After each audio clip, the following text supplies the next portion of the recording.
Hello everyone, myself Hanuman Jangir, chemistry faculty CLC Sikar. देखो अपन ने मोल कंसेप्ट कंप्लीट कर लिया था, some basic concept of chemistry में। आज अपन टॉपिक स्टार्ट करने जा रहे हैं एटॉमिक स्ट्रक्चर। ठीक है, एटॉमिक स्ट्रक्चर में मैंने आपको आइडिया दिया है सबसे पहले कि कौन कौन से टॉपिक अपन को पढ़ने हैं, जिससे अपन को आइडिया रहे हाँ ये टॉपिक है। ठीक है, सबसे पहले अपन पढ़ेंगे डाल्टन एटॉमिक थ्योरी, उसके बाद कैथोड रेज, एनोड रेज, फिर आएगा न्यूट्रॉन की डिस्कवरी, फिर अपन बात करेंगे जे थॉमसन एटॉमिक मॉडल, और उसके बाद Rutherford atomic model. Rutherford atomic model का ड्रॉबैक चेक करेंगे, उसके बाद अपन पढ़ेंगे इलेक्ट्रोमैग्नेटिक वेव। इलेक्ट्रोमैग्नेटिक वेव जैसे ही पढ़ेंगे अपन, उसके बाद पढ़ेंगे Planck quantum theory and photo electric effect. ये दो टॉपिक पढ़ने वाला है। ठीक है, मैंने यहाँ पे मेंशन नहीं किया है, मैंने यहाँ पे ईएम वेव ही लिख दिया सीधा। ठीक है, फिर अपन पढ़ेंगे Bohr atomic model and hydrogen spectrum and drawback of Bohr atomic model. उसके बाद अपन स्टार्ट करेंगे dual nature of matter, means de Broglie concept and Heisenberg uncertainty principle, and at last quantum number and rules of filling electron, means Aufbau principle, Hund's rule of maximum multiplicity and Pauli exclusion principle. ठीक है, ये topic अपन को सारे पढ़ने हैं। Major criteria मैंने रख दिया, 10 टॉपिक अपन को पढ़ने हैं। ठीक है, पढ़ने का तरीका वही पहले वाले की तरह मैंने बता दिया आपको। मैं आपको पूरा कंटेंट लिखवाऊंगा, करवाऊंगा, क्वेश्चन भी करवाऊंगा। आपको स्टेज फर्स्ट करना है, स्टेज लास्ट करना है। ठीक है, स्टेज फर्स्ट और फिर 4th नंबर का स्टेज आपको करना है। उसके बाद सेकंड और थर्ड करें। पहले स्टेज फर्स्ट, स्टेज 4, किसी से स्टेज 4 अच्छे से हो जाता है, स्टेज 1 अच्छे से हो जाता है, स्टेज 2 में कहीं कहीं उसको दिक्कत आ रही है, तो ज्यादा पैनिक होने की जरूरत नहीं है। अपने काम की स्टेज 1, स्टेज 4 सबसे ज्यादा इंपॉर्टेंट है। स्टेज 2, थर्ड अगर पेपर का डिफिकल्टी लेवल ज्यादा हो जाए, थोड़ा और ज्यादा हो जाए, तो उसके लिए है। ठीक है, चले आगे। चलो अपन डाल्टन एटॉमिक थ्योरी स्टार्ट करते हैं। मैंने लिख रखा है डाल्टन एटॉमिक थ्योरी। डाल्टन पहला साइंटिस्ट था जिसने एटम के बारे में कुछ क्राइटेरिया दिया तो थियोरेटिकल कंसेप्ट ही था, लेकिन उसने कुछ क्राइटेरिया दिया। उसने बोला एटम क्या होता है, तो उसने बोला atom is the smallest particle of element, इससे छोटा नहीं होगा। Atom is the smallest particle of element which participate in a chemical reaction, जो किसमें पार्टिसिपेट करता है, केमिकल रिएक्शन में पार्टिसिपेट करता है, एंड रिमेन्स एज इनडिविजिबल, मतलब जो डिविजिबल नहीं होगा। ये तो किसने बोला था, डाल्टन। ठीक है, लेकिन अपन को मालूम है, अपन ने मूल में ही पढ़ लिया था कि एटम को अपन जो है वो इलेक्ट्रॉन, प्रोटॉन और न्यूट्रॉन में डिवाइड कर सकते हैं। Means atom can be divided into सब एटॉमिक पार्टिकल। सब एटॉमिक पार्टिकल कौन से, इलेक्ट्रॉन, प्रोटॉन और न्यूट्रॉन। ये जो मैंने ब्लू लाइन से लिखा है, ये डाल्टन की एटॉमिक थ्योरी नहीं है, ये तो अपन कह रहे कैसा होता है। ठीक है, सेकेंड नंबर, डाल्टन ने बोला कि अगर एक एलिमेंट लेते हो, जैसे कार्बन एलिमेंट ले लिया, ठीक है, उसके सारे एटम्स जो होंगे वो सिमिलर होंगे, किसमें, साइज एंड मास में। तो all atoms of one element are similar in size and mass. गलत बात है। आइसोटोप वाले केस में हाइड्रोजन के ही 2 आइसोटोप थे, एलिमेंट तो एक ही था, एटम 2 थे। हाइड्रोजन का आइसोटोप लिया, प्रोटियम और ड्यूटेरियम बाई चांस मान लो दोनों लिए, तो एक का मास तो आएगा 1, दूसरे का मास आएगा 2, तो डिफरेंट हो गया ना। तो मैंने लिखा but in case of isotope atoms of same element are different. Dalton का थर्ड नंबर पॉइंट ये था, डिफरेंट एलिमेंट्स के एटम्स डिफरेंट होंगे। Atoms of different elements are different in size and mass, but in case of isobar, isobar में 2 अलग अलग element के atom के मास क्या होते हैं, सेम होते हैं, but in case of isobar atoms of different element are same. ठीक है बात। उसके बाद अगर अपन बात करें तो डाल्टन ने ये बोला था 2 एलिमेंट्स या atoms of 2 element are combine in the simple ratio to form compound. Atoms of different elements are combine in simple ratio to form compound. देखो इसका क्या मतलब हुआ, जैसे इसने ये बोला कि हाइड्रोजन के 2 एटम ले लो प्लस ऑक्सीजन का 1 एटम ले लो, इसको करवाओ कंबाइन, क्या बनेगा, H2O बनेगा। H2O is a compound, H2O क्या है, कंपाउंड है। तो इसने बोला देखो हाइड्रोजन के 2 एटम है, ऑक्सीजन का 1 एटम है, 2:1 इन सिंपल रेशियो में कंबाइन हुआ और किसका फॉर्मेशन किया, कंपाउंड। ये पॉइंट अभी तक भी वैलिड है, ठीक है।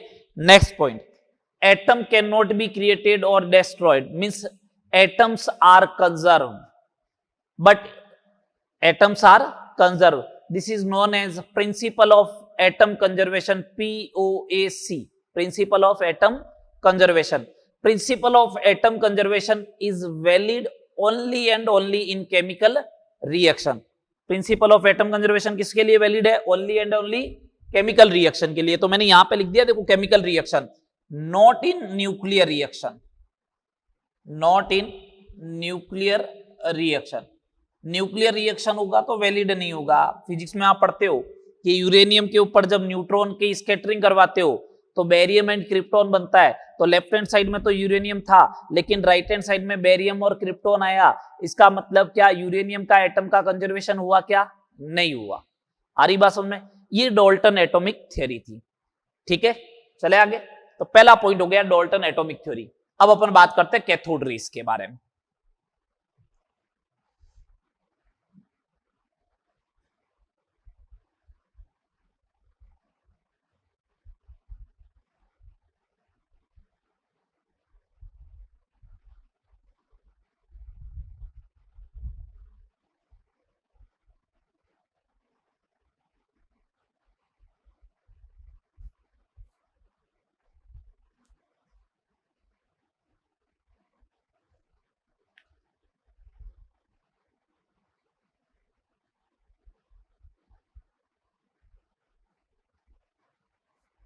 अब अपन बात करते हैं कैथोड रेस। क्या होती है कैथोड रेस, कैसे इसकी डिस्कवरी हुई।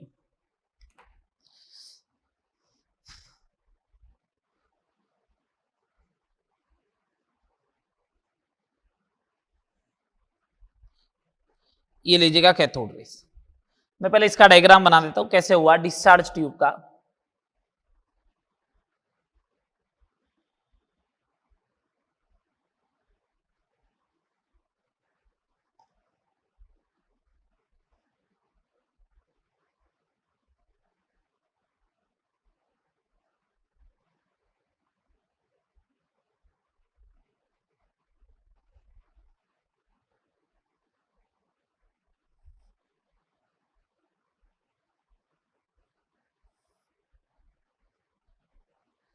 ये डिस्चार्ज ट्यूब है जिसमें ये एक्सपेरिमेंट परफॉर्म किया गया, उसका नाम है डिस्चार्ज ट्यूब, ठीक है। ये बैटरी का नेगेटिव टर्मिनल है, ये पॉजिटिव टर्मिनल है। हाई वोल्टेज अप्लाई रखा, वोल्टेज कैसा अप्लाइड किया हुआ है, हाई वोल्टेज। प्रेशर कैसा रखना है, ये वैक्यूम पंप है to control pressure of the gas in discharge tube.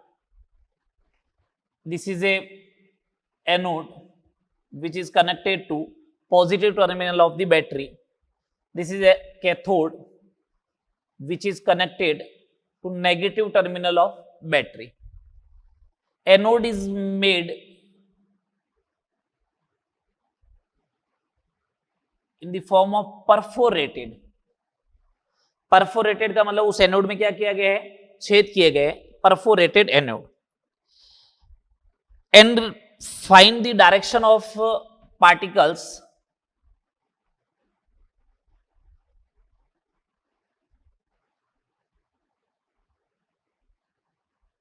The screen is coated with ZNS। ZNS की कोटिंग कर रखी है। ZNS जो होता है फ्लोरोसेंट मटेरियल होता है।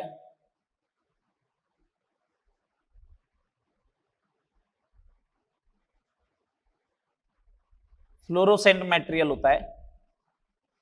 फ्लोरोसेंट मटेरियल का मतलब क्या, अगर इसके ऊपर कोई भी पार्टिकल जाके अगर स्ट्राइक करता है, अगर कोई भी पार्टिकल जाके स्ट्राइक करेगा तो ब्राइट स्पॉट बनेगा, फ्लैश प्रोड्यूस होगा, ठीक है, ZNS की स्क्रीन पे।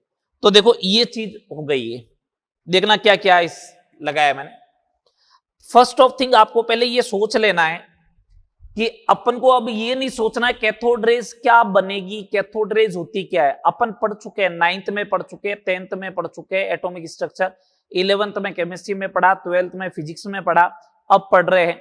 तो अपन पढ़ तो चुके हैं, अपन को मालूम है कैथोड रेज जो है वो इलेक्ट्रॉन को ही कैथोड रेज बोलते हैं। तो इसका मतलब है तो इलेक्ट्रॉन ही ना, नेगेटिवली चार्ज पार्टिकल है ओवरऑल, तो बात यही हुई ना।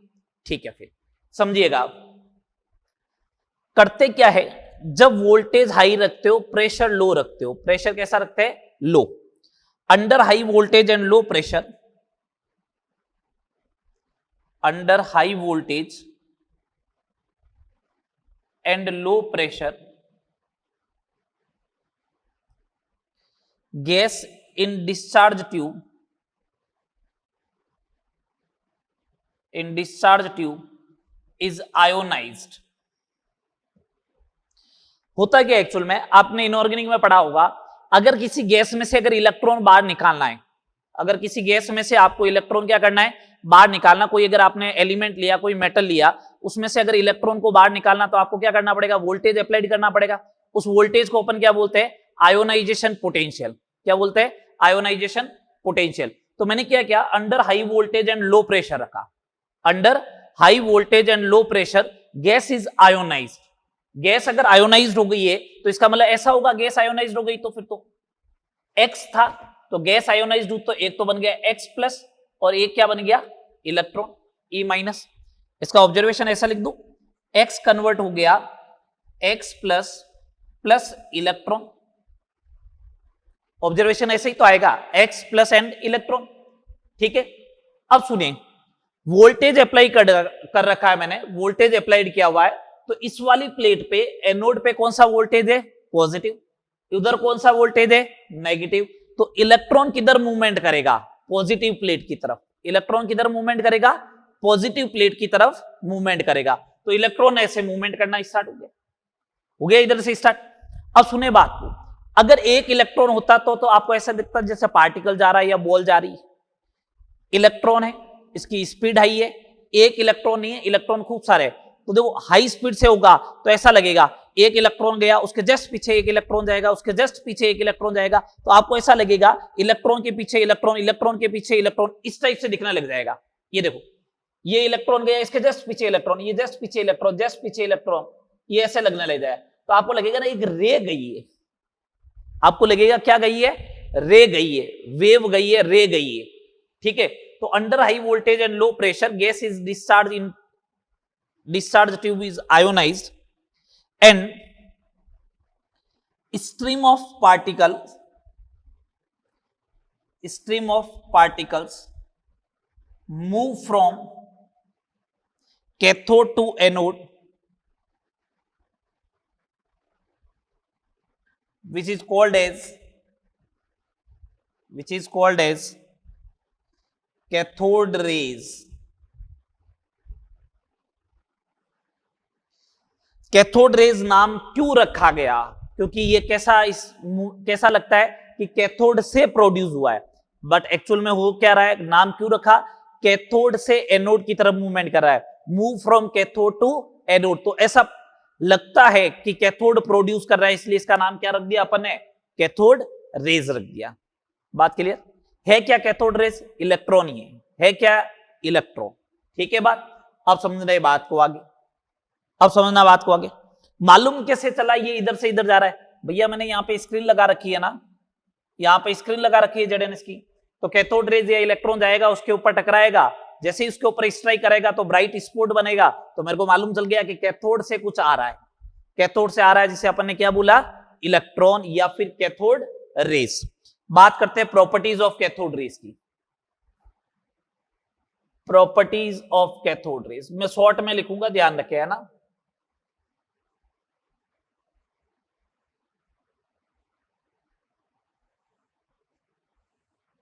Properties of cathode rays.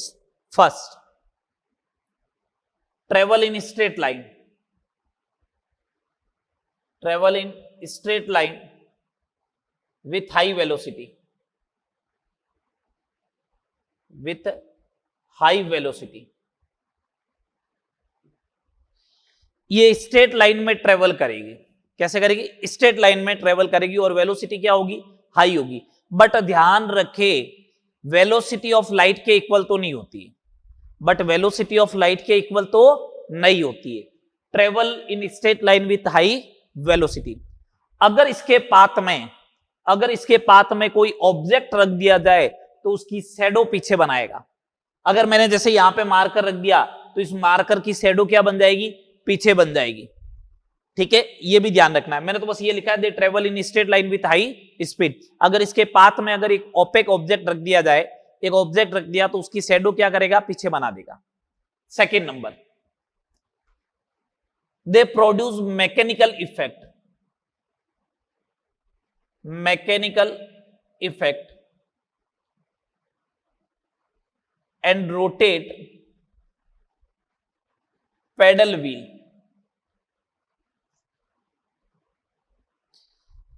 Mechanical effect का मतलब क्या, जो मास रखता है ना वो मैकेनिकल इफेक्ट भी प्रोड्यूस करता है। अगर इनके पाथ में अगर एक पेडल व्हील रख दिया जाए, पेडल व्हील किसको बोलते हैं, ये इस टाइप का कोई व्हील होता है, ये इस टाइप का। अगर ये रख दिया जाए, चक्री बोले जिसे, अगर ये रख दे तो जैसे ही कैथोड रेज आएगी तो ये इसके साथ क्या कर जाएगा, ऐसे मूव कर जाएगा, ऐसे क्या कर जाएगा, मूव कर जाएगा। इसका मतलब कैथोड रेज के पास कुछ ना कुछ काइनेटिक एनर्जी होती है, काइनेटिक एनर्जी होती है हाफ mv स्क्वायर, तो वेलोसिटी तो है ही है, इसका मतलब मास भी है, और जो मास रखता है वो कौन सा इफेक्ट प्रोड्यूस करता है, मैकेनिकल इफेक्ट। तो दे produce mechanical effect and rotate pedal wheel. ठीक है बात। Third number, deflected in electric and magnetic field.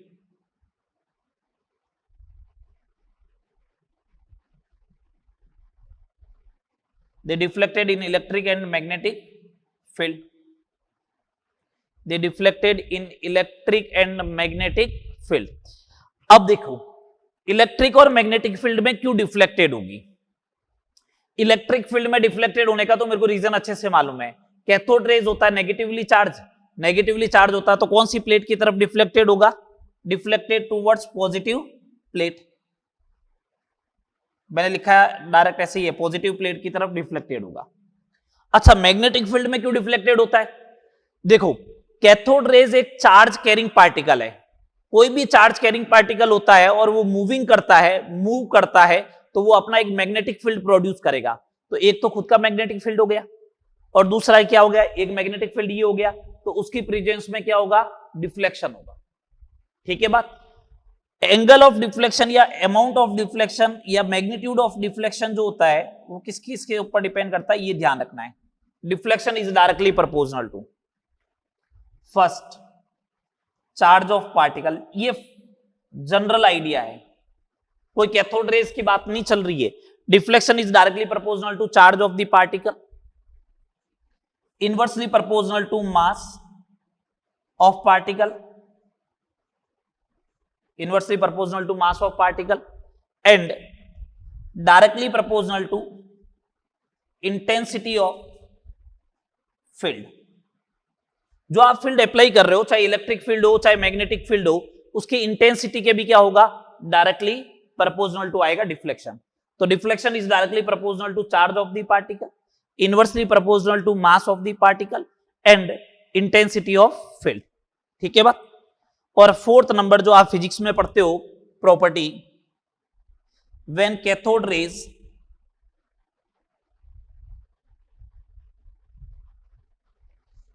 Strike with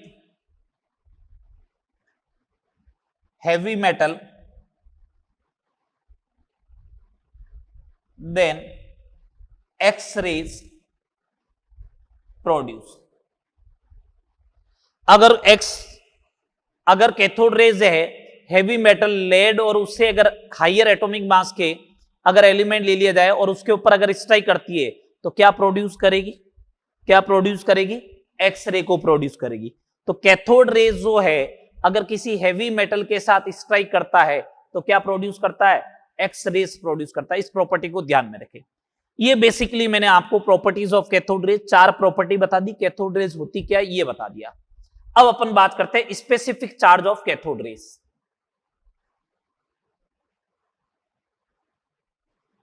specific charge of cathode rays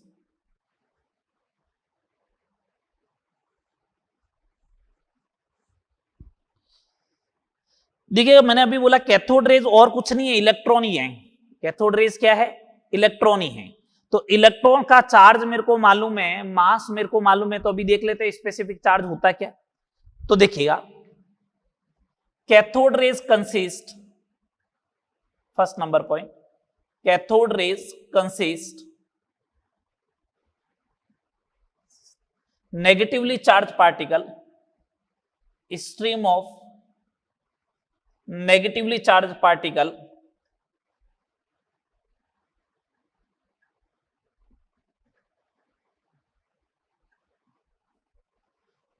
which are known as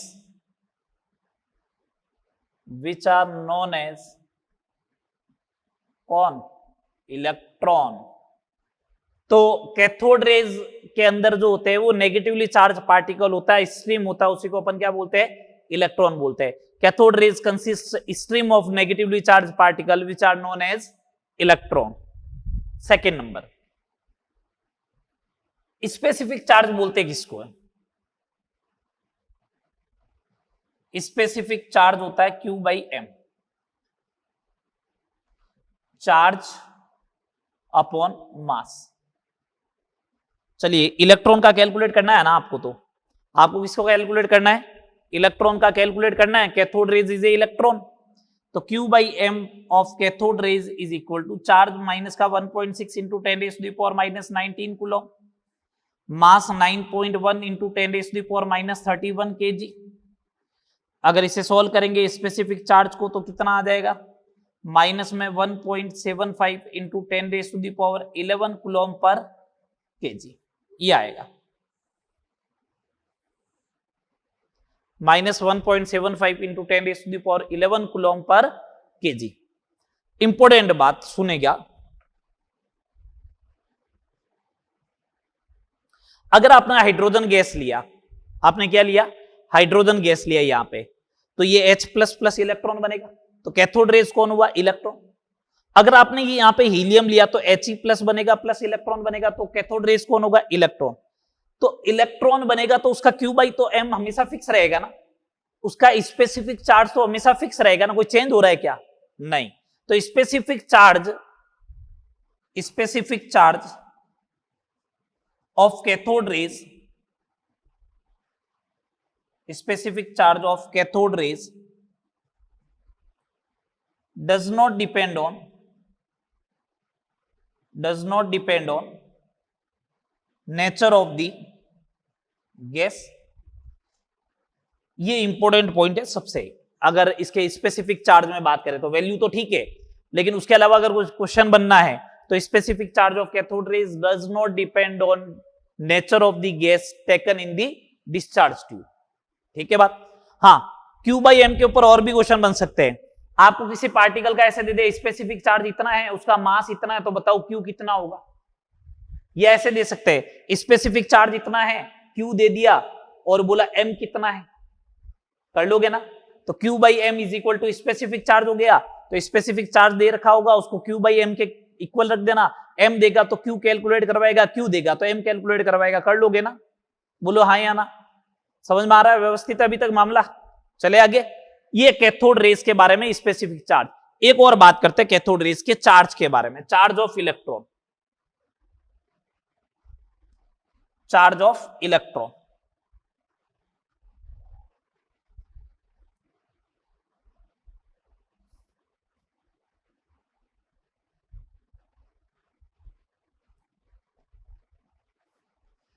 आप एटॉमिक स्ट्रक्चर में पहले से ही ये मत मान के चले कि आप मॉडल आएगा उसके बाद में आपको इंफॉर्मेशन मिलेगी, नहीं। आपके पास इंफॉर्मेशन सारी है, अपन को तो ये समझना हाँ इस मॉडल में ये चीज अप्लाई हो रही है या नहीं हो रही है, बस ये चीज ध्यान रखनी है। तो चैप्टर इजी लगेगा। आप सोचोगे कि रिजल्ट प्रोड्यूस हो और आपको मालूम चले तो थोड़ा डिफिकल्ट टास्क हो जाएगा।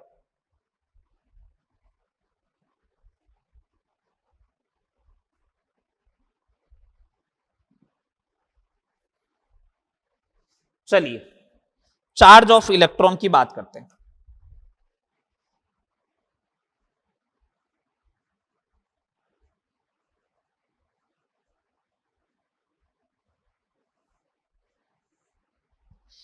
एक मिलिकन करके साइंटिस्ट था,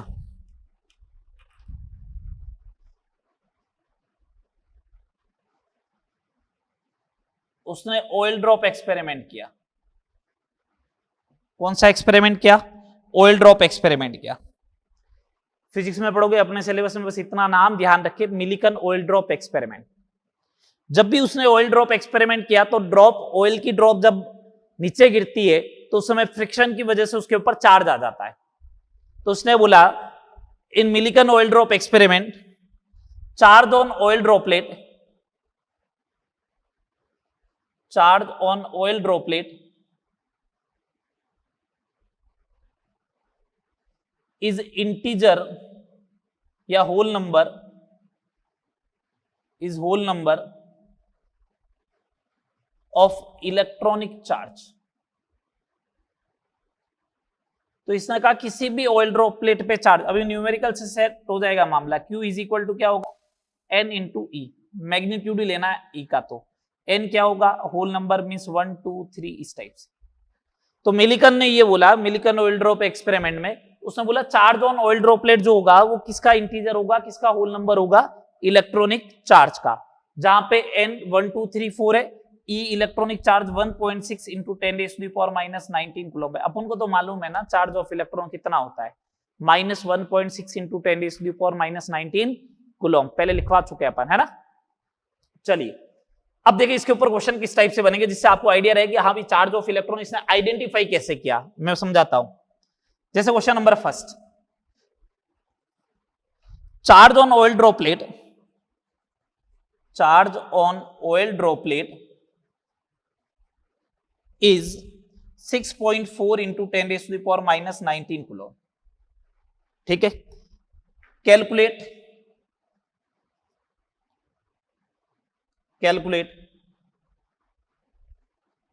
charge of how many electron on oil droplet. Oil droplet पे कितने इलेक्ट्रॉन का चार्ज है? तो अपन तो सिंपल सा अप्लाई करेंगे, Q इज इक्वल टू होना चाहिए N इंटू ई। Q होता है 6.4 into 10⁻⁻19 coulomb, N electronic charge 1.6 into 10⁻⁻19 coulomb, N is equal to 4। Means उस ऑयल ड्रॉपलेट पे कितने इलेक्ट्रॉन का चार्ज है? 4 इलेक्ट्रॉन का चार्ज है। कितने इलेक्ट्रॉन का चार्ज है? 4 इलेक्ट्रॉन का। सेकेंड नंबर क्वेश्चन देखिए,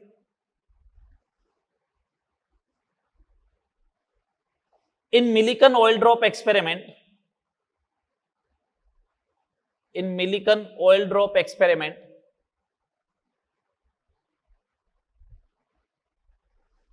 charge on oil droplets are,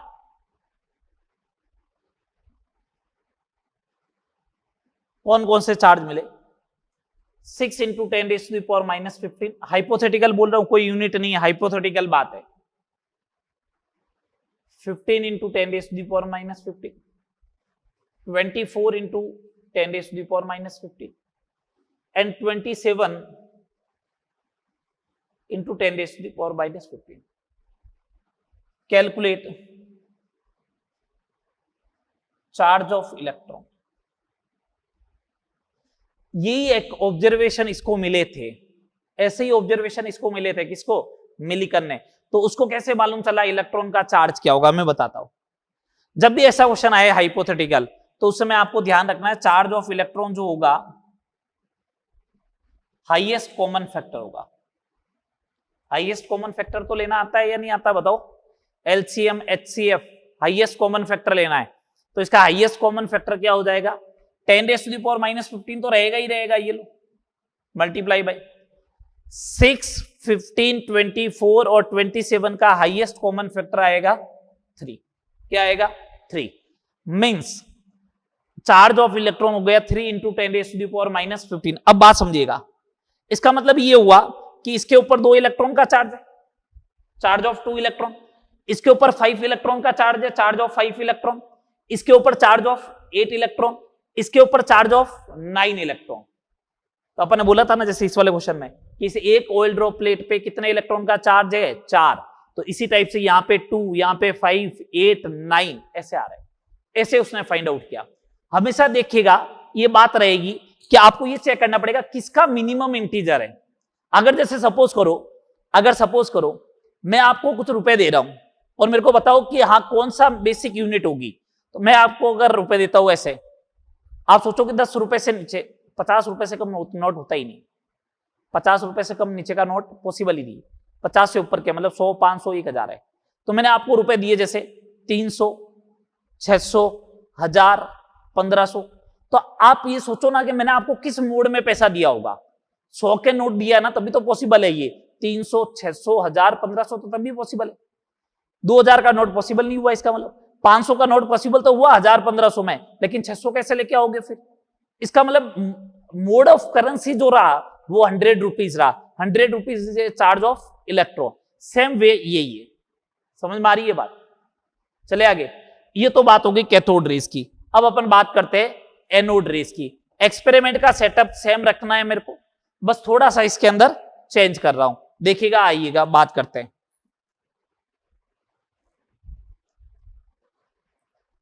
anode rays की बात करते हैं।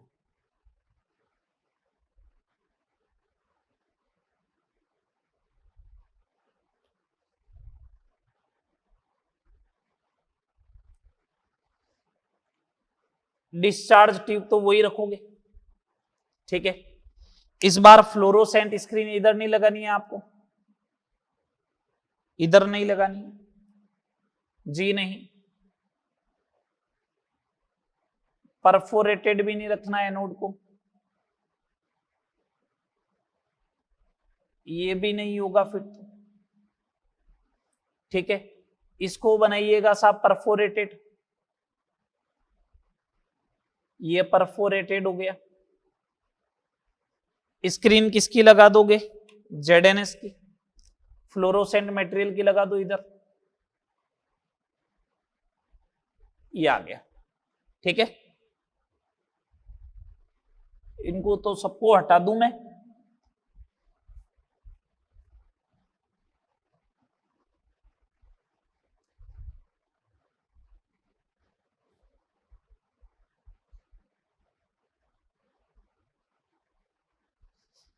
देखेगा इधर बात, वही condition, under high voltage low pressure, under high voltage and low pressure gas is ionised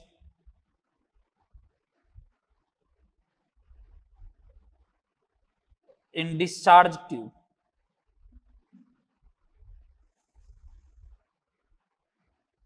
The stream of particles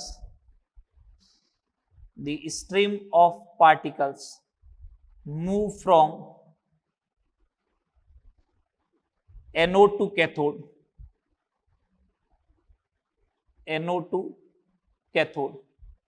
is known as anode rays. बात समझिएगा, जब लास्ट एक्सपेरिमेंट किया गया कैथोड रेस का तो कुछ साइंटिस्ट का दिमाग घुमा कि अगर उसके अंदर गैस जब आयोनाइज हुई तो इलेक्ट्रॉन तो चलो मूव कर गया किधर?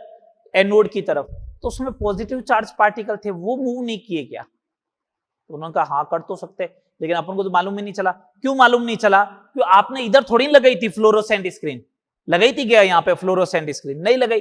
तो इन्होंने कहा फ्लोरोसेंट स्क्रीन इस बार इधर लगा के चेक तो करो बन रहा है या नहीं बन रहा है। तो लगाई फ्लोरोसेंट स्क्रीन इधर, ठीक है। तो देखा ये कि इस बार ब्राइट स्पॉट तो इधर भी बन रहा है, इधर बन रहा है। इसका मतलब ऐसा लगा कि एनोड से कुछ रेज ऐसे पास हो रही है, स्ट्रीम ऑफ पार्टिकल ऐसे पास हो रहा है, जिसी को अपन ने नाम क्या दिया? Anode rays. कोई बोलता है एनोड रेज इज ए, अगर कोई बोले आपको anode rays is A proton, तो अभी आगे समझाएंगे प्रोटोन है भी या नहीं है, ठीक है बात। अब समझना बात को, एनोड रेज की प्रॉपर्टी क्या होगी? सारी प्रॉपर्टी वही होगी जो कैथोड रेज की होगी। कैसे? ट्रेवल इन स्ट्रेट लाइन, बिल्कुल करेगा साहब। Second number, mechanical effect produce करेगा, बिल्कुल करेगा। डिफ्लेक्टेड होगा, बिल्कुल डिफ्लेक्टेड होगा, लेकिन इस बार एनोड रेज के ऊपर X प्लस है, पॉजिटिव चार्ज है, तो कौन सी प्लेट की तरफ डिफ्लेक्टेड होगा? नेगेटिव प्लेट की तरफ डिफ्लेक्टेड होगा। किधर डिफ्लेक्टेड होगा? नेगेटिव प्लेट की तरफ डिफ्लेक्टेड होगा। आ गई बात समझ में? अपन बात करते हैं EM, specific charge of cathode raise की। एक बात समझना, अगर मैंने हाइड्रोजन गैस लिया तो तो ये बन गया H प्लस प्लस इलेक्ट्रॉन। अगर हीलियम गैस लिया तो He प्लस बन गया प्लस इलेक्ट्रॉन बन गया। ऑक्सीजन लिया तो O प्लस बन गया प्लस इलेक्ट्रॉन बन गया। तो ये तो क्या हो गए, ये सब तो क्या है, कैथोड रेस। और ये सब क्या है, एनोड रेस। ये सब क्या हो गए, एनोड रेस। उधर क्या हो गए, कैथोड रेस।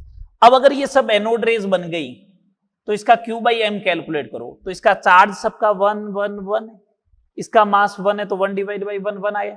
इसका मतलब इसका चार्ज 1 है, मास 4 है तो 1 बाई 4 आया।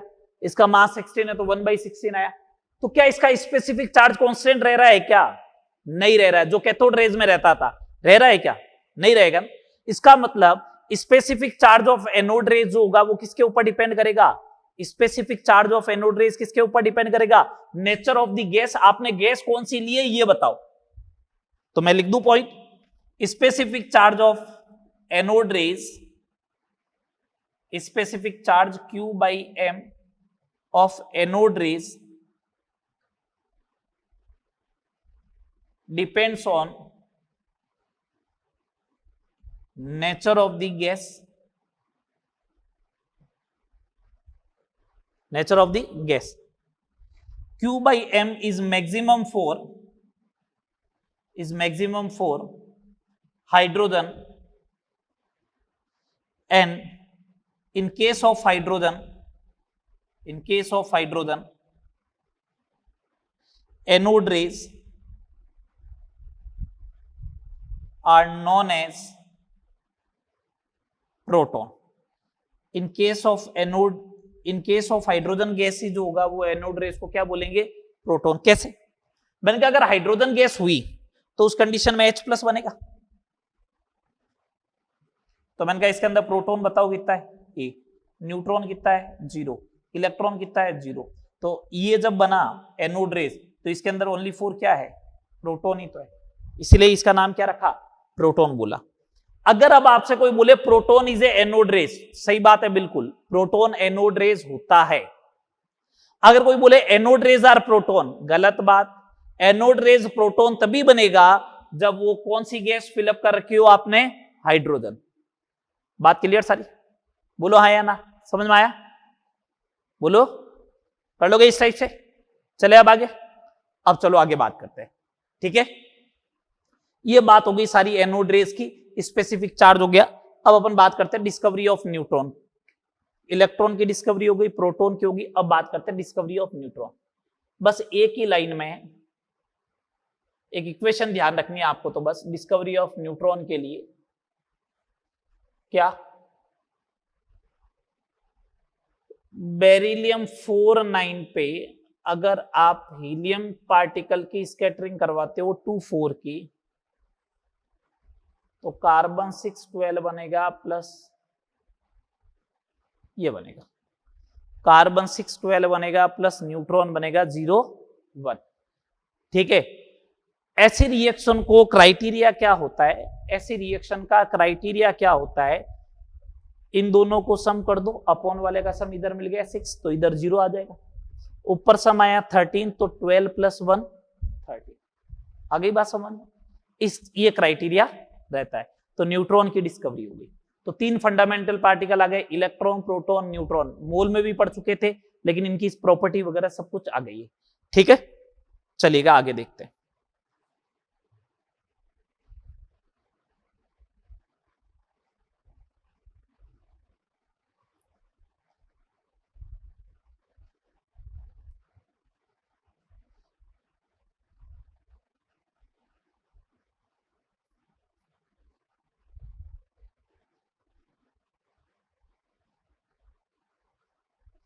सिस्टमेटिक बात करें फंडामेंटल पार्टिकल्स ऑफ एटम की, तो देखिएगा कैसे करना है। फंडामेंटल पार्टिकल्स ऑफ एटम, ठीक है। कौन कौन से फंडामेंटल पार्टिकल्स है, 3 बेसिक पार्टिकल है फंडामेंटल पार्टिकल। उनका चार्ज कितना होगा, उनका मास कितना होगा, एंड डिस्कवर्ड बाय। क्या क्या हो। ठीक है, बेसिकली फंडामेंटल पार्टिकल तो अपने पास तीन है, electron, proton and neutron. Electron के चार्ज की बात करें माइनस का 1.6 इंटू 10⁻⁻19 कूलम, प्रोटॉन का प्लस 1.6 इंटू 10⁻⁻19 कूलम एंड 0। मास की बात करें तो पहले भी लिखवा चुके हैं, 9.1 इंटू 10⁻31 kg होगा, 1.672 इंटू 10⁻27 kg होगा, दैट्स 1 AMU। अब तो पढ़ चुके हैं एटॉमिक मास यूनिट, पहले तो इसलिए नहीं बताया था, एटॉमिक मास यूनिट पढ़ा नहीं था। 1.675 into 10⁻27 kg, that's 1 AMU, and that's 1/1837 AMU। ठीक है, डिस्कवर्ड बाय जे थॉमसन,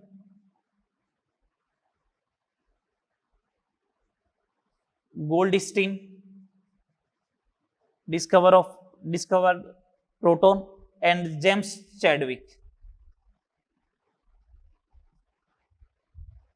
ठीक है, ये बेसिक फंडामेंटल पार्टिकल्स आपको ध्यान में रखने हैं। ठीक है, सारे टेबल वाइज मैंने बनवा दिए।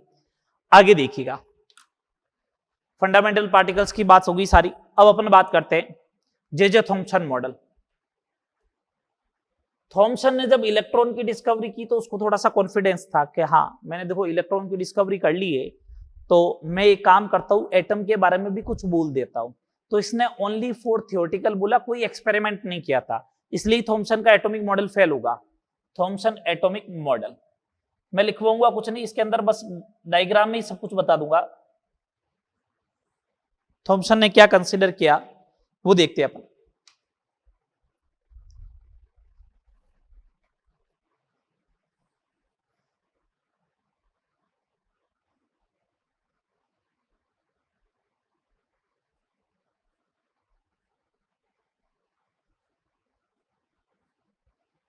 ये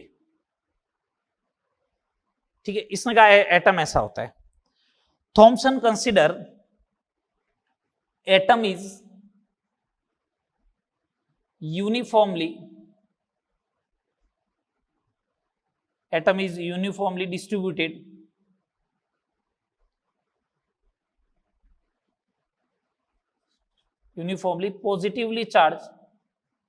positively charged स्फेयर। इसका एटम स्फेरिकल होता है, एटम स्फेरिकल होता है और वो भी कौन सा, पॉजिटिवली चार्ज। पॉजिटिव चार्ज भी कैसा, uniformly distributed, positively charge distributed positively charge sphere. Positively charge sphere का मतलब क्या हुआ, यूनिफॉर्मली का मतलब अगर आप इस एटम को यहां से दो पार्ट में डिवाइड करते हो, मान लो पॉजिटिव में प्लस का 10 यूनिट चार्ज है तो 5 इधर आ जाएगा, 5 इधर आ जाएगा, इसका मतलब ये होता है। ठीक है, इसने कहा इसमें इलेक्ट्रॉन एम्बेडेड होते हैं, इसलिए टू मेंटेन इलेक्ट्रिकल न्यूट्रलिटी,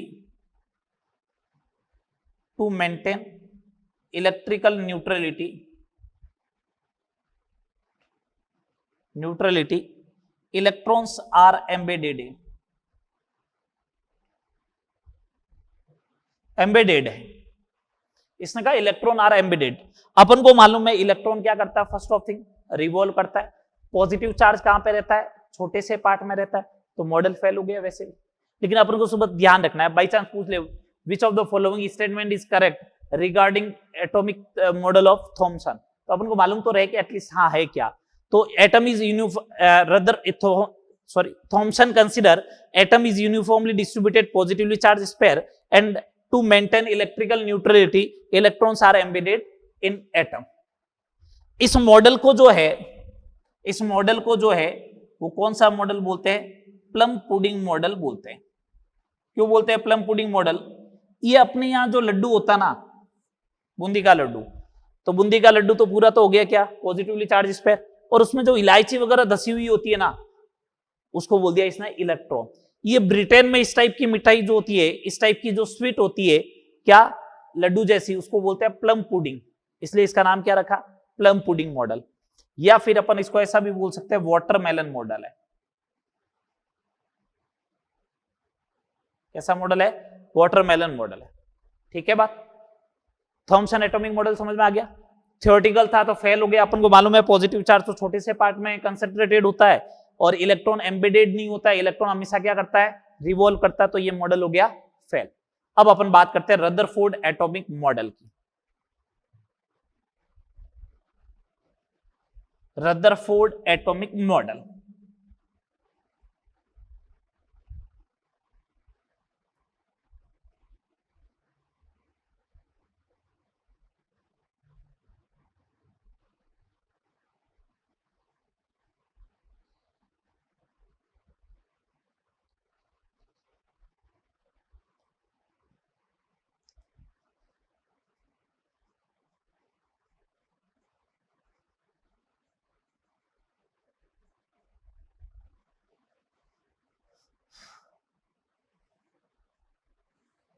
पढ़ चुके हो आप रदरफोर्ड एटॉमिक मॉडल पूरा, ठीक है ना। 9th में भी पढ़ा, 10th में भी पढ़ा, 11th में भी पढ़ा, 12th फिजिक्स में पढ़ा, है ना। वही गोल्ड एल्फा स्कैटरिंग एक्सपेरिमेंट है। मैं काम की चीज बताता हूं, अब वो एक्सपेरिमेंट सेटअप नहीं बताएंगे, ठीक है। समझिएगा बात को, 4 पार्ट करके बताते हैं। सबसे फर्स्ट एल्फा स्कैटरिंग एक्सपेरिमेंट। मैं सेटअप बता दूं आपको 1 सेकंड में। सेटअप क्या था? सेटअप यहां पे रेडियो एक्टिव सोर्स रखा, अल्फा पार्टिकल आएगा, यहां से रेडियो एक्टिव सोर्स है, यहां से अल्फा पार्टिकल जनरेट हुआ, यहां पे गोल्ड फॉइल रखी और गोल्ड फॉइल के अराउंड जो है वो एक सर्कुलर प्लेट लगाई गई और सर्कुलर प्लेट पे किसकी कोटिंग की गई? ZnS की। क्यों की गई ZnS की coating? To detect the direction of alpha particle. Alpha particle की डायरेक्शन को डिटेक्ट करने के लिए क्या लगाया गया? ZnS की स्क्रीन लगा दी गई। बात आ रही समझ में? इस टाइप का सेटअप था। पढ़ चुके हो आप, मॉड्यूल वगैरह में देख लेना डायरेक्टली। मैं बात करता हूं अल्फा स्कैटरिंग एक्सपेरिमेंट में काम की बात क्या है। फर्स्ट नंबर किसका यूज किया गया? गोल्ड फॉइल, ये पूछा जाता है एक तो। सेकंड नंबर अल्फा पार्टिकल क्या है? Alpha particle is the nucleus of helium atom और बाई पॉजिटिवली चार्ज, डाई बोलो, by positively charge helium atom. देखिएगा अल्फा पार्टिकल का सिंबल जो होता है वो इसको अपन ऐसा बोल सकते हैं, हीलियम ऐसा होता है एटम, बाई पॉजिटिवली चार्ज है तो +2 दे दो, यही हुआ। अब इसको मैंने न्यूक्लियस कैसे बोला, सुनना बात को। प्रोटॉन कितने इसके अंदर? 2। न्यूट्रॉन कितने होंगे? 4 - 2 2। इलेक्ट्रॉन कितने होंगे? Proton minus charge. जब इलेक्ट्रॉन 0 है, प्रोटॉन और न्यूट्रॉन तो कहां पे होते हैं अपन को मालूम है ना, न्यूक्लियस में ही होता है। तो न्यूक्लियस बना या नहीं बना, बताओ। बन गया। चलो और इंपॉर्टेंट बात और सुने इसके बारे में। और इंपॉर्टेंट क्या बात है, अगर मैं बोलूं इसके लिए कि चार्ज कितना होगा तो +2 यूनिट,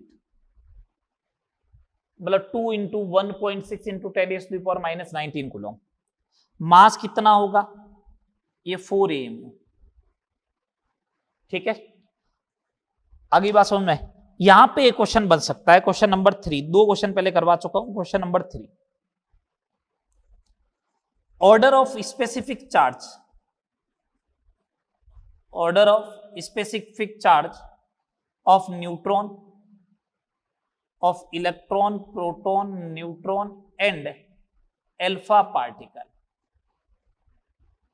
ओनली फॉर मैग्नीट्यूड की बात करनी है, विथ साइन बात नहीं करनी है आपको। तो मैंने कहा ठीक है, अगर विथ साइन बात नहीं करनी है तो देखिएगा, ये इलेक्ट्रॉन है, ये प्रोटॉन है, ये न्यूट्रॉन है, ये अल्फा पार्टिकल ले लो, ये इसका चार्ज ले लो, 1 यूनिट, 1 यूनिट, 0 यूनिट, 2 यूनिट। अच्छा, मास ले लो, 1/1837 हो गया, 1 हो गया, 1 हो गया, 4 हो गया। Q/m ले लो, तो ये होगा 1837 होगा, ये 1 होगा, ये 0 होगा, ये 2/4 मीन्स 1/2 होगा। तो ऑर्डर क्या आ गया बताओ, न्यूट्रॉन सबसे कम, फिर अल्फा पार्टिकल, फिर प्रोटॉन एंड देन इलेक्ट्रॉन। ठीक है, ये काम की चीज थी, ये मैंने आपको बताया। तो अल्फा स्कैटरिंग एक्सपेरिमेंट हो गया, सेटअप कर लिया था, यहां पे रेडियो एक्टिव सोर्स रखा, यहां से अल्फा पार्टिकल जाएगा, बीच में क्या रखी, गोल्ड फॉइल रख दी, और उसके चारों ओर क्या रखा गया, सर्कुलर प्लेट, और सर्कुलर प्लेट पे क्या किसकी कोटिंग की गई, ZNS की। ऑल इज क्लियर, चले आगे। चलिए सेकेंड नंबर पार्ट देखते हैं, बी पार्ट। ऑब्जर्वेशन क्या आया सर, ये तो बहुत अच्छे से याद है, कैसे कि most of the alpha particles are moved without any deflection, very few alpha particle deflected at any angle theta, and one alpha particle out of 20,000 return to its original path, means angle of deflection is 180। ये तो याद है sir, 9th 10th 11th 12th सब में याद किया है ना, बोलो। तो देखो मैं ऑब्जर्वेशन लिखवा नहीं रहा हूं, मैं तो बस आपको समझा रहा हूं कि ऑब्जर्वेशन आया कैसे, बस डायग्राम बना देता हूं, याद है तो डायग्राम बना दे बस। ये अपन को मालूम है न्यूक्लियस होता है एटम का, और ये एटम हो गया, ठीक है बात। चलो अब अपन ने बोला most of the alpha particles move state without any deflection, तो ये without any deflection, without any deflection, without any deflection, without any deflection, very few alpha particle without any deflection, ये लीजिएगा, ठीक है। very few alpha particle deflected at any angle theta, ये deflected हो गया, ये डिफ्लेक्टेड हो गया, और 1 अल्फा पार्टिकल आउट ऑफ 20,000 ये गया और वापस ऐसे ही आ गया। तो मैं इसको ऐसे बता देता हूं,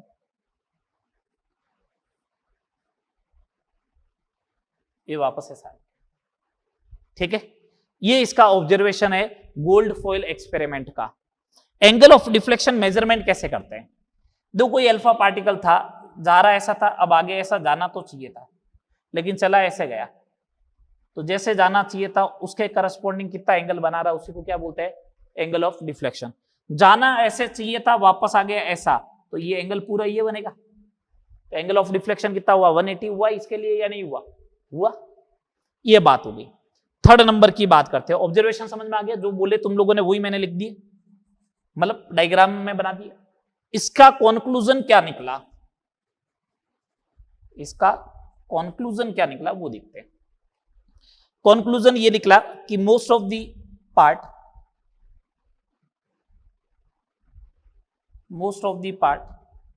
of atom is empty. Atom का मोस्ट ऑफ द पार्ट जो है वो खाली है। क्यों खाली है, कैसे मालूम चला, अगर अल्फा पार्टिकल डिफ्लेक्शन नहीं कर रहा है, अगर मैं जैसे सपोज करो कोई रूम रखता हूं, खाली रखता हूं और बॉल फेंकता हूं, तो बॉल जैसा फेंका सीधा जाएगा।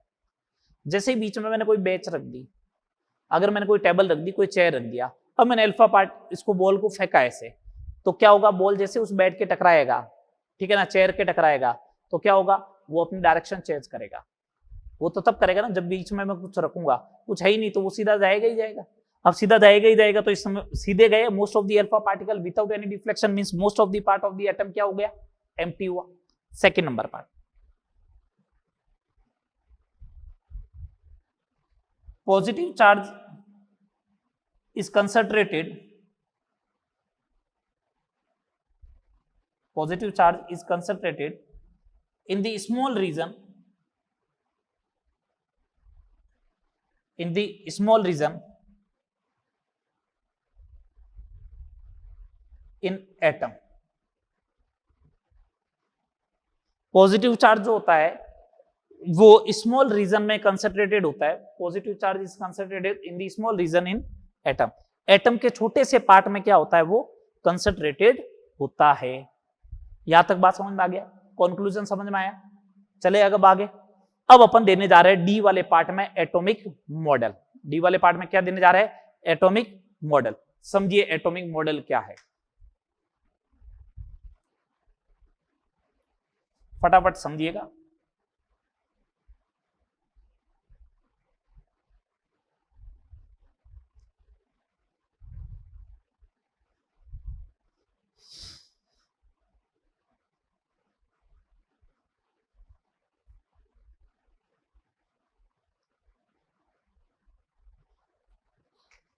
डी पार्ट एटॉमिक मॉडल, ये सब कंक्लूजन आया उसके बाद इसने कहा मैं देखो अपना एटॉमिक मॉडल दे रहा हूं कुछ। ठीक है साहब, दो एटॉमिक मॉडल। तो first point, complete positive charge, complete positive charge and most of the mass is concentrated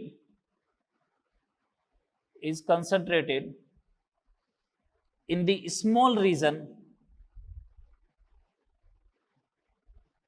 of atom is called as nucleus. Positive charge तो समझ में आ गया सर, ये मोस्ट ऑफ दी मास का मतलब क्या है? मैंने अभी लिखवाया था इलेक्ट्रॉन का मास प्रोटॉन के कंपैरेटिव में 1/1837 होता है। इसका मतलब इलेक्ट्रॉन का मास तो नेग्लिजिबल है। न्यूक्लियस में कौन होता है? प्रोटॉन और न्यूट्रॉन। इसका मतलब सारा का सारा मास जो रहेगा, सारा का सारा जो मास रहेगा, ऑलमोस्ट, कंप्लीट नहीं बोल सकता हूं, ऑलमोस्ट वो न्यूक्लियस के अंदर ही है। बात आई समझ में? चले, तो इसका मतलब अगर मेरे को पूछे न्यूक्लियस की डिस्कवरी किसने की? न्यूक्लियस इज डिस्कवर्ड बाय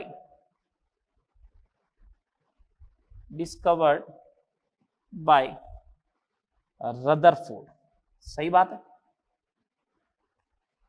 ये तो बात हो गई थी किसकी, कि एटम स्फेरिकल होता है तो साइज ऑफ एटम की बात है। जब स्फेरिकल होता है तो साइज ऑफ एटम का मतलब रेडियस ऑफ एटम क्या होता है? 1 एंगस्ट्रॉम, 10⁻⁻10 एंगस्ट्रॉम बोलते हैं ना इसको। 1 एंगस्ट्रॉम होगा तो 10⁻⁻10 मीटर हो गया। अच्छा, साइज ऑफ न्यूक्लियस की बात आई तो रेडियस ऑफ न्यूक्लियस 1 फर्मी-मीटर। ठीक है, लेट्स सी, मैंने यहां पे आपको बोला radius of atom to radius of nucleus का रेशियो देख लो आप। If radius of nucleus is 1 centimetre then radius of atom is 1 kilometre. आप वैल्यू पुट करके देख लो, ये 1 सेंटीमीटर होगा तो radius of atom is 1 kilometre होगा। अब एक बात सोचो, आइडिया लगाओ कि रेडियस ऑफ न्यूक्लियस 1 सेंटीमीटर का होगा तो 1 सेंटीमीटर तो यहां से लेके यहां तक हो गया, मान लो ये तो 1 सेंटीमीटर से भी ज्यादा है वैसे। अब इसको रेडियस मानते हुए आप एक सर्किल बनाओ, तो मैंने कहा ये सर्किल बन गया, तो इसका मतलब न्यूक्लियस तो इतना है। मैंने कहा हाँ इतना हुआ। एटम क्या होगा? मैंने कहा 1 किलोमीटर रेडियस ले लो। कितनी रेडियस ले लो? 1 किलोमीटर। आप सोचो 1 किलोमीटर रेडियस कितनी होती है? अगर ये सेंटर पॉइंट है, इसका मतलब 1 किलोमीटर इधर जाना है, 1 किलोमीटर इधर जाना है, 1 किलोमीटर इधर जाना है और 1 किलोमीटर पीछे जाना है, और फिर ऐसे इसको चारों ओर से ऐसे मिला दो। बताओ कितना बड़ा एरिया होगा? तो एटम तो इतना बड़ा है और न्यूक्लियस 1 सेंटीमीटर का बस इतना सा है। तो रदरफोर्ड ने बोला अगर आपको मालूम है फुटबॉल के ग्राउंड में 2 पोल जो होते हैं, फुटबॉल के 2 पोल, उनके बीच की डिस्टेंस भी 400 मीटर ही होती है, तो यहां तो बात चल रही है 1 किलोमीटर की। तो रदरफोर्ड ने बोला कि एटम में न्यूक्लियस की पोजीशन ठीक वैसे है जैसे फुटबॉल के ग्राउंड में किसकी होती है? फुटबॉल की होती है। ठीक है, मैं तो कह रहा हूं फुटबॉल के ग्राउंड में फुटबॉल बड़ी दिखती है तो भी न्यूक्लियस तो बहुत छोटा दिखेगा। ठीक है, ये बात हुई। मैं यहां पे एक क्वेश्चन दे रहा हूं आपको, question number 4।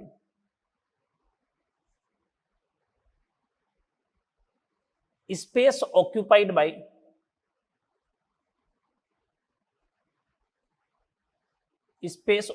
Bye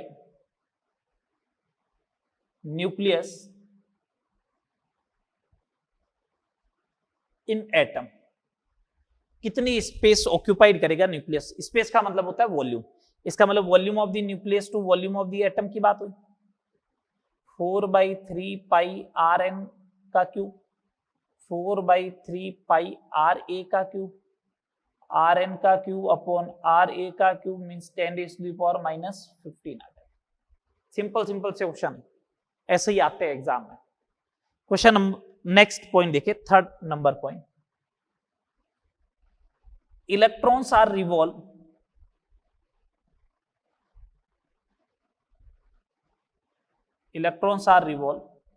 around the nucleus in atom। इसने बोला electrons are revolve around the nucleus in atom in circular path,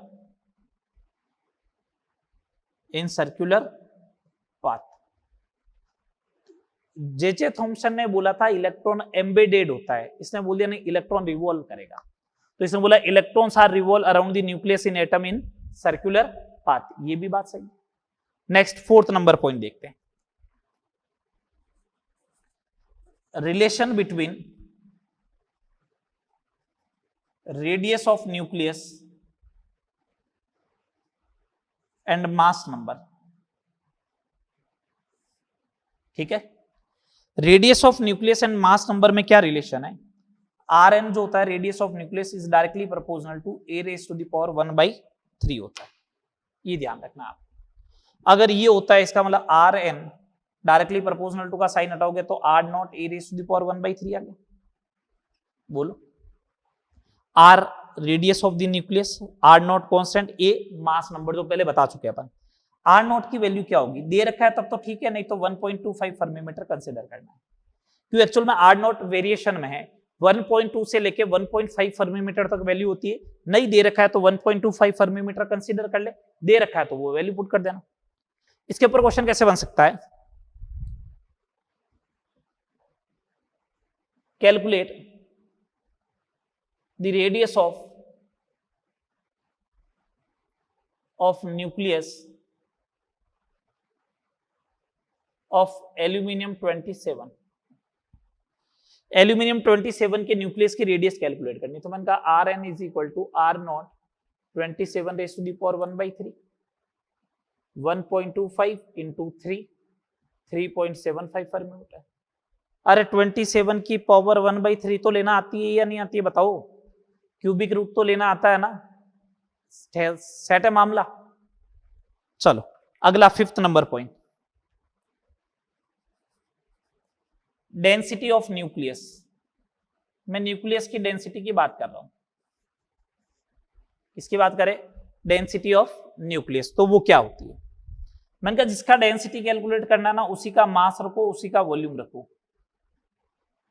मास होता है ए और वॉल्यूम होता है 4/3 पाई आर एन का क्यूब, तो D is equal to 3A upon 4 pi. R N के क्यूब की जगह वैल्यू रख देता हूं, आर एन के क्यूब की जगह हो जाएगा आर नॉट का क्यूब इंटू ए से ए हो गया कैंसिल, 3/4 पाई आर नॉट का क्यूब, ये आ गया। और ये क्या है? सब के सब कांस्टेंट है तो कांस्टेंट आएगा, मींस डेंसिटी ऑफ न्यूक्लियस क्या रहेगी? कांस्टेंट रहेगी। डेंसिटी ऑफ न्यूक्लियस हमेशा क्या रहेगा? कांस्टेंट रहेगा। मैंने बोल दिया हाइड्रोजन की डेंसिटी ऑफ न्यूक्लियस 2 ग्राम है तो ऑक्सीजन की भी 2 ग्राम होगी। मैं न्यूक्लियस की बात कर रहा हूं, एटम की बात नहीं कर रहा हूं। बेटा ध्यान रखे, एटम की डेंसिटी क्या होती है? चेंज होती है। ठीक है, किस ऑर्डर की होगी? ऑर्डर ऑफ डेंसिटी, मतलब उसकी रेंज किस ऑर्डर का आएगा। देखो समझना, ये आपने मास रखा तो ए म्यू होगा, मतलब 10⁻⁻27 kg होगा। ये आर एन का क्यूब रखा तो 10⁻⁻45 हो जाएगा, ऊपर जाएगा तो 10⁻18 हो जाएगा, तो 10⁻17 किलोग्राम पर मीटर क्यूब रेंज का होगा, इस ऑर्डर का आएगा। ठीक है, इसके ऊपर एक क्वेश्चन देख लो जल्दी से।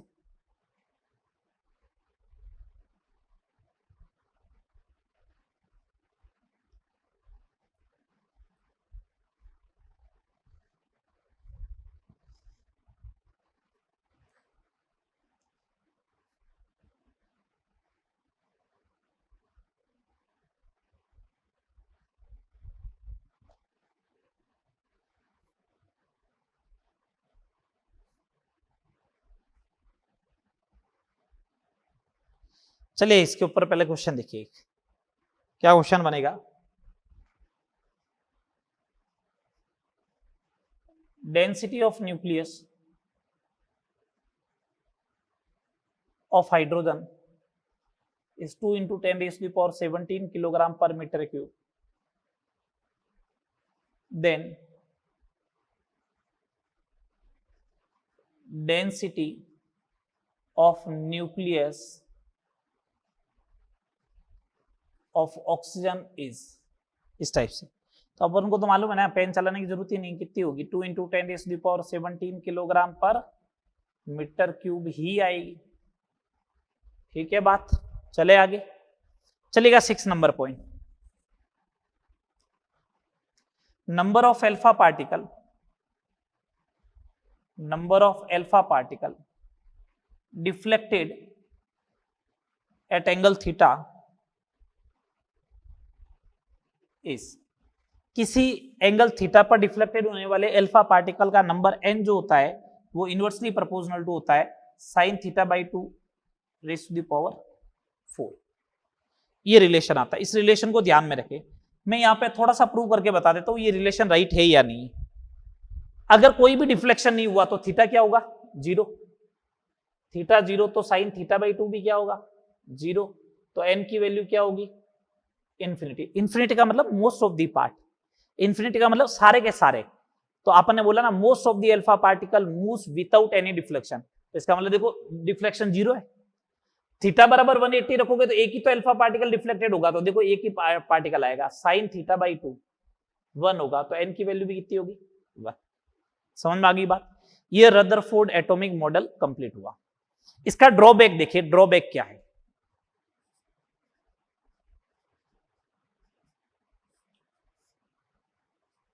It could not explain the stability of atom. कैसे? ये एटम की स्टेबिलिटी को एक्सप्लेन नहीं कर पाता है। कैसे नहीं कर पाता है? मैक्सवेल ने ये बोला था कि अगर कोई चार्ज पार्टिकल हो, मैक्सवेल ने ये बोला कोई चार्ज पार्टिकल हो और वो एक्सेलरेटेड हो रहा है, कोई चार्ज पार्टिकल है और वो एक्सेलरेटेड होता है, तो हमेशा एनर्जी क्या करता है लूज करता है। एनर्जी लूज करेगा तो उसका पाथ जो होगा वो क्या होता जाएगा, जैसे पहले ये था तो उस पाथ की रेडियस कम होती जाएगी और उसका पाथ जो होता जाएगा वो सर्कुलर की जगह कैसा होता जाएगा स्पाइरल होता जाएगा। और एक कंडीशन ऐसी आएगी, एक कंडीशन ऐसी आएगी जब इलेक्ट्रॉन जो है वो किसके अंदर गिर जाएगा न्यूक्लियस के अंदर। क्या ऐसा होता है? क्या नहीं होता है। मैक्सवेल ने ये बोला कोई भी चार्ज पार्टिकल अगर एक्सेलरेटेड है, चार्ज पार्टिकल अगर एक्सेलरेटेड है तो उस कंडीशन में वो क्या करेगा एनर्जी रेडिएशन एनर्जी जो होगा वो रिलीज करेगा। और अगर एनर्जी रिलीज करता है तो उसके सर्कुलर पाथ की रेडियस कम होते होते एट लास्ट जो होगा वो किस में गिर जाना चाहिए, it will fall in the nucleus. But actually it does not happen, ये ऐसा होता नहीं है। अगर ऐसा होता नहीं है इसका मतलब ये एटम की स्टेबिलिटी को एक्सप्लेन नहीं कर पाएगा, इसके पास कोई जवाब नहीं था। हाँ बाकी इसने पूरा एक्सपेरिमेंट करके और फिर अपने हिसाब से आंसर दिए, उसके अकॉर्डिंग काफी हद तक ये एटॉमिक स्ट्रक्चर जो है ये एटॉमिक मॉडल जो है वो अपन एक्सेप्ट करते हैं। ठीक है, यहां तक करना। नेक्स्ट लेक्चर में अपन electromagnetic wave, Max Planck quantum theory and photo electric effect पढ़ाने वाला हूं। तो पहले उनको आप एक बार देख ले जिससे कि आपको आइडिया रहे। हाँ कि वेवलेंथ की डेफिनेशन ही मालूम नहीं हो तो फिर दिक्कत हो जाएगी, है ना। तो पहले ये चीजें सारी देख ले, वेवलेंथ क्या होता है, distance between two successive crest और ट्रफ, है ना, फ्रीक्वेंसी क्या होती है, रिलेशन क्या होता है, जिससे अपन क्या कि मैं लिखवा दूंगा सब कुछ, लेकिन बट ये समझाने में थोड़ा आसान रहे और आपको इजी वे में समझ में आ जाए। ठीक है बात, यहां तक करें। नेक्स्ट लेक्चर में मिलते हैं electromagnetic wave, photo electric effect and Max Planck quantum theory. Okay, चलो मिलते हैं नेक्स्ट लेक्चर में।